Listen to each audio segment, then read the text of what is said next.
जब चुनाव युद्ध भूमि में होते हैं तो सभी सीटें लड़ने का दावा होता है और युद्ध को जब लड़ते हैं तो जीतने का दावा होता है।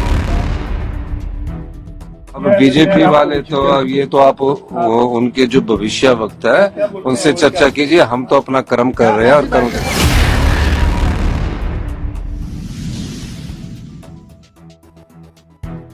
कोऑर्डिनेशन कमेटी ने चंडीगढ़ में फाइनल कर दिए 2 नाम। मंडी से प्रतिभा, हमीरपुर से रायजादा। चंडीगढ़ में बुधवार को हुई कोऑर्डिनेशन कमेटी की बैठक में कांग्रेस ने लोकसभा की 2 सीटों पर मंडी और हमीरपुर पर सहमति बना ली है। मंडी सीट पर वर्तमान सांसद और प्रदेश कांग्रेस अध्यक्ष प्रतिभा सिंह का नाम फाइनल किया गया है। वह खुद भी बैठक में मौजूद थी।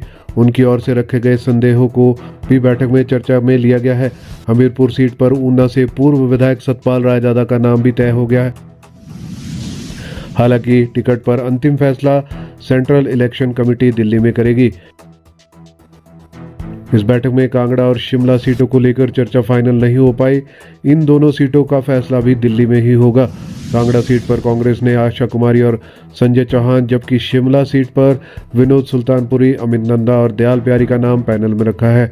कोऑर्डिनेशन कमेटी में तय हुआ है कि विधानसभा उपचुनाव की 6 सीटों पर प्रत्याशी चयन को लेकर कांग्रेस अभी स्थितियों पर नजर बनाए रखे।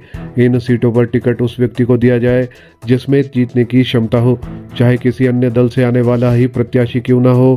कांग्रेस पहले वर्तमान परिस्थितियों में भाजपा से बगावत करने वाले डॉक्टर रामलाल मार्कंडे, राकेश कालिया और नालागढ़ से राणा जैसे नेताओं को लेकर फैसला लेगी, जो पहले भाजपा में चले गए थे। चंडीगढ़ में हुई चर्चा के बाद अब 5 अप्रैल को दिल्ली में स्क्रीनिंग कमेटी की बैठक होगी। 6 अप्रैल को सेंट्रल इलेक्शन कमेटी की बैठक है, इसलिए संभवतः 7 अप्रैल तक कांग्रेस लोकसभा और 6 विधानसभा के टिकट घोषित कर देगी। उधर बैठक के बाद मुख्यमंत्री सुखविंदर सिंह सुक्खू ने कहा है कि लोकसभा चुनाव की तैयारियां पूरी कर दी गई है। उन्होंने दावा किया कि 6 की 6 सीटें कांग्रेस ही जीतेगी। पार्टी पूरी तरह से चुनाव लड़ने के लिए तैयार है। उन्होंने कहा कि पार्टी और सरकार को मजबूत करने के लिए कदम उठाए जाएंगे। कांग्रेस प्रदेशाध्यक्ष प्रतिभा सिंह ने कहा कि उन्होंने टिकट पर फैसला हाईकमान पर छोड़ दिया है।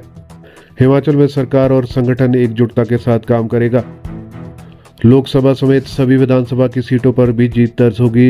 इस बीच हिमाचल प्रभारी राजीव शुक्ला ने कहा है कि समन्वय समिति की बैठक में आगामी रणनीति पर चर्चा की गई है। कांग्रेस की टिकट पर चुनाव लड़ने और जीतने की क्षमता रखने वाले चेहरों पर विचार किया गया है। राजनीति और परिस्थिति के हिसाब से लोकसभा और विधानसभा चुनाव पर रणनीति बनाई जाएगी। उधर उप मुख्यमंत्री मुकेश अग्निहोत्री ने कहा है कि प्रदेश में उपचुनाव कांग्रेस बनाम कांग्रेस होने जा रहे हैं। जिन सीटों को कांग्रेस के बागियों ने छोड़ा है उसमें भाजपा कहीं भी नहीं है। हालांकि भाजपा ने जो टिकटें बदली है वहां बगावत हो रही है। कांग्रेस सरकार को कोई खतरा नहीं है। 34 विधायक कांग्रेस के पास है। सरकार बनाने के लिए 35 चाहिए।